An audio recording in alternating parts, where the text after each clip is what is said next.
मैंने जितने भी आज तक रिव्यू किए हैं उसके हर वीडियो के कमेंट सेक्शन में मुझे एक कमेंट जो है बड़ा कॉमन देखने को मिल जाता है कि उनकी गाड़ी जो है वो माइलेज नहीं दे रही। जैसे पंच के केस में मैंने देखा लोग कह रहे हैं कि 8-9 की माइलेज उन्हें मिल रही है, टियागो के केस में कह रहे हैं 10-11 की मिल रही है। तो ऐसे बहुत से लोग हैं जिनको उनकी गाड़ी से या बाइक से वो माइलेज नहीं मिलती जो वो एक्सपेक्ट कर रहे थे। अब ये चीज जो है मेरे दिमाग में बहुत ही लॉन्ग टर्म प्लानिंग से थी और आप अपनी स्क्रीन पे देख लीजिए कि ये जो ट्रिप मैंने अपनी कार में सेट की थी ये लगभग 8800 किलोमीटर की है, 8784 किलोमीटर्स की, और इसमें मेरी कार ने 17.3 किलोमीटर पर लीटर का एवरेज दिया है एमआईडी पे। मैं इसको 17 भी मानूं तो होंडा जो क्लेम करता है मैनुअल में वो है 19.5 किलोमीटर पर लीटर। अब ये गाड़ी शहरों के ट्रैफिक में भी चली है, हाईवेज पे भी चली है, एक्सप्रेसवेज पे भी चली है और बहुत ही गंदी गंदी सकरी गलियों से भी निकली है। सर्दी में भी चली है, गर्मी में भी चली है, बारिश में भी चली है, ओवरलोडेड भी चली है, अंडरलोड भी चली है। सब कुछ हुआ है इस 8800 किलोमीटर में इस गाड़ी के साथ। आज मैं आपको बताऊंगा कि मेरे गाड़ी चलाने का तरीका कैसा है, पिछले 15 सालों से मैं कैसे गाड़ी चला रहा हूं, जिससे आपको यह समझ आ पाए कि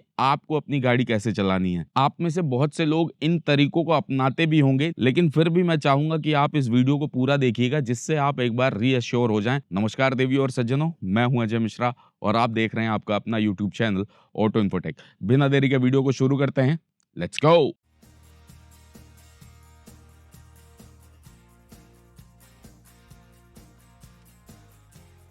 सबसे पहली गलती जो लोग करते हैं वो है कि अपनी गाड़ी को सही गियर में नहीं चलाते। अब देखिए, अगर आप जो है दूसरे या तीसरे गियर में 50, 60, 70 की स्पीड पे अपनी गाड़ी को चलाएंगे तो ये बहुत ही लाजमी है कि आपको अपनी गाड़ी से माइलेज कम मिलेगा।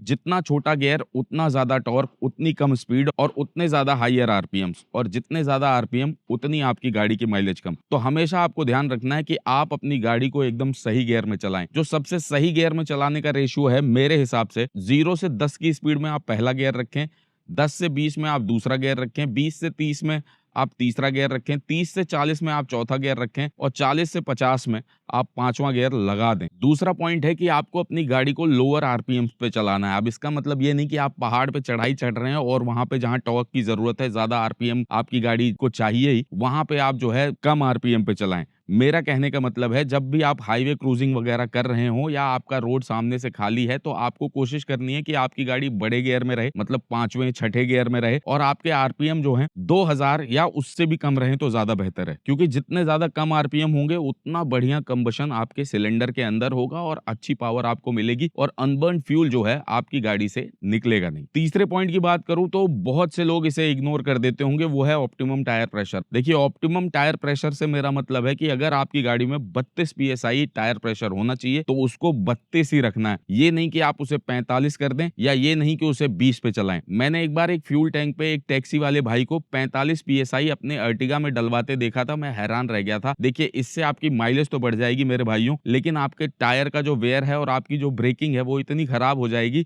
कि आपका टायर जो है बहुत ही जल्दी आपको चेंज कराना पड़ेगा। हो सकता है उसकी लाइफ 80,000 किलोमीटर हो और आपको हो सकता है उसे 50,000 पे ही कराना पड़े चेंज। दूसरी चीज, आपकी ब्रेकिंग खराब होगी तो इससे हो सकता है जितनी जल्दी आप उसे कंट्रोल करना चाहते हैं उतनी जल्दी ना हो और आप किसी की जान ले लें सड़क पर या फिर अपनी जान गंवा बैठें। तो इसलिए टायर प्रेशर बढ़ा के माइलेज बढ़ाना कहीं से भी सही नहीं है। ऐसे ही अंडर इन्फ्लेटेड चलने से आपके जो साइड वॉल्स हैं वो ज्यादा जल्दी घिस जाएंगे और बीच का जो एरिया है उसका वेयर एंड टियर ही नहीं होगा और फिर से आपको कॉर्नरिंग वगैरह में दिक्कत आएगी। इसलिए टायर प्रेशर को एकदम सही रखा कीजिए। चौथा पॉइंट है कि आपको सही फ्यूल भराना है सही डेंसिटी के साथ। अब इसका मतलब यह है कि भारत सरकार ने एक मानक तय कर रखा है कि 720 से लेके 775 केजी पर मीटर क्यूब तक आपके पेट्रोल की डेंसिटी हो सकती है और 820 से 860 केजी पर मीटर क्यूब तक आपके डीजल की डेंसिटी हो सकती है। अगर इससे कम डेंसिटी का पेट्रोल या डीजल आप भरवा रहे हैं तो उसे ना भरवाइए, क्योंकि वो आपकी गाड़ी के लिए सही नहीं होगा। और आप कोशिश कीजिए कि उसी पंप से आप पेट्रोल भरवाएं जहां पर पेट्रोल की डेंसिटी या डीजल की डेंसिटी जो है वो 750 या फिर 840 से ज्यादा हो। अब अगला पॉइंट जो मैं बताने जा रहा हूं उससे रिलेटेड गलतियां लोग बहुत करते हैं और फिर कहते हैं कि मेरी गाड़ी माइलेज नहीं दे रही, वो है हार्श ब्रेकिंग। जब आप गाड़ी चला रहे होते हैं तो आपको ज्यादातर केसेस में पता होता है कि 200-300 मीटर आगे मेरा जो है टर्न आने वाला है, तो उस समय तक आपको अपनी गाड़ी को एक्सेलरेट करने की जरूरत नहीं। आप कोशिश कीजिए कि आप ग्रेजुअली अपनी गाड़ी का पेस कम करें और धीरे धीरे आपको जहां पे मुड़ना है वहां वहां से मुड़ जाएं। ये करने से आपकी गाड़ी का मोमेंटम लॉस नहीं होता है और जो कंबशन हुआ है वो एनर्जी लॉस ब्रेकिंग के थ्रू नहीं होता है, जिसकी वजह से आपकी गाड़ी की माइलेज अच्छी होती है। तो जब तक एक्सीडेंट का केस ना हो तब तक भाई साहब हार्श ब्रेकिंग करने की कोई जरूरत नहीं है। अब अगर आपको ये वीडियो अभी तक पसंद आई है तो मैं चाहूंगा कि आप इस वीडियो को एक लाइक कर दें। अगर हो सके तो आप आपके अपने यूट्यूब चैनल ऑटो इन्फोटेक को सब्सक्राइब जरूर कर लें।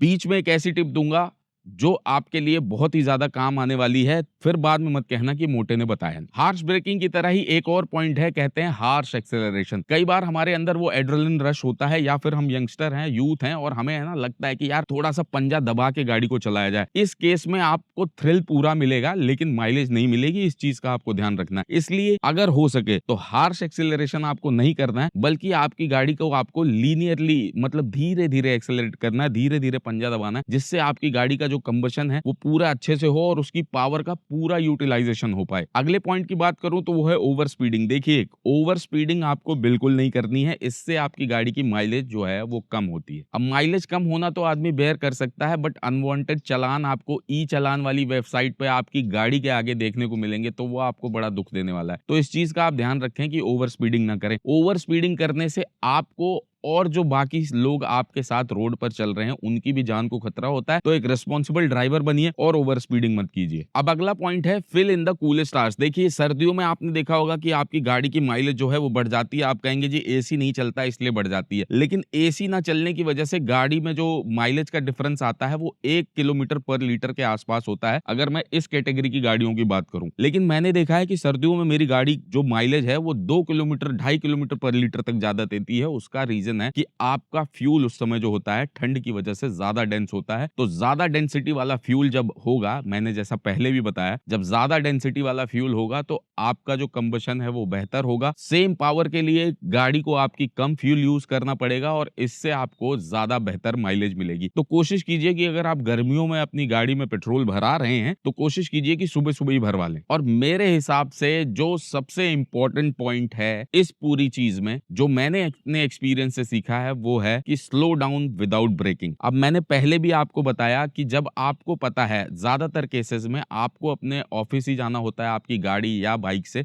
या फिर आपको अपने नोन रास्तों पे ही जाना होता है जहां आपको पता होता है कि यहाँ पे रोड खराब है और मुझे ब्रेक लेनी पड़ेगी, या आपको पता होता है कि आगे चल के स्पीड ब्रेकर है, या आपको पता होता है कि आगे चल के मुझे मुड़ना है। तो आप कोशिश कीजिए कि अगर आप 60, 70, 80, 90 की स्पीड पे हैं तो आप इस चीज की कोशिश कीजिए कि 200, 300, 400 मीटर पहले से ही एक्सेलरेटर से अपना पंजा हटा लें, जिससे कि आपकी गाड़ी बिना ब्रेक लिए स्लो डाउन हो जाए। और अगर थोड़ी बहुत ब्रेकिंग करनी पड़े तो वो आप लास्ट में थोड़ा बहुत कर लें। इससे आपकी गाड़ी को बहुत ज्यादा फायदा होता है माइलेज के केस में। अगर आप अपनी गाड़ी की एमआईडी में देखेंगे तो इंस्टेंटेनियस फ्यूल इकोनॉमी भी दिखाता है। जब भी आप एक्सेलरेटर पैडल से अपना पैर हटाते हैं तो आप देखेंगे इंस्टेंटेनियस फ्यूल इकोनॉमी जो है वो एकदम बूस्ट हो जाती है। इसका यही कारण है कि आपकी गाड़ी का जो मोमेंटम बना हुआ है उससे ही गाड़ी आपकी कैरी फॉरवर्ड हो रही है और ज्यादा फ्यूल आपकी गाड़ी कंज्यूम नहीं कर रही। तो जब भी आप गाड़ी चलाएं और आप नॉन रास्तों पे जा रहे हैं तो फालतू में ब्रेकिंग ना करें और स्लो डाउन करें, डिसेलरेट करके एक्सेलरेटर से पैर हटा के। यही था आज की इस वीडियो में। आप मुझे कमेंट में बताइएगा कि आप कौन कौन सी टिप्स इसमें से फॉलो करते हैं और अगर करते हैं तो आपकी गाड़ी आपको कितना माइलेज दे रही है। अगर वीडियो इन्फॉर्मेटिव लगी हो तो इसे एक लाइक जरूर कीजिएगा, जितना हो सके अपने दोस्तों के साथ शेयर कीजिएगा और अगर हो सके तो आपके अपने यूट्यूब चैनल ऑटो इन्फोटेक को सब्सक्राइब कर लीजिएगा। जाते जाते फिर से वही एक बात कहूंगा कि जो देश के साथ खड़े हैं उनके साथ खड़े रहिए। जय हिंद, जय भारत। वीडियो देखने के लिए आप सभी का बहुत बहुत धन्यवाद।